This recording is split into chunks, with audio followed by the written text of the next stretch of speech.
Hi everyone, in front of me I've got a REALME C73 and let me share with you how to clear credentials on this device.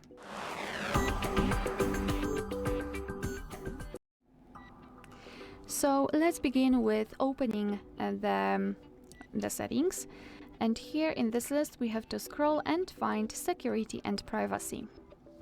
Then let's scroll down to the very bottom to find more security and privacy, scroll down again and find encryption and credentials.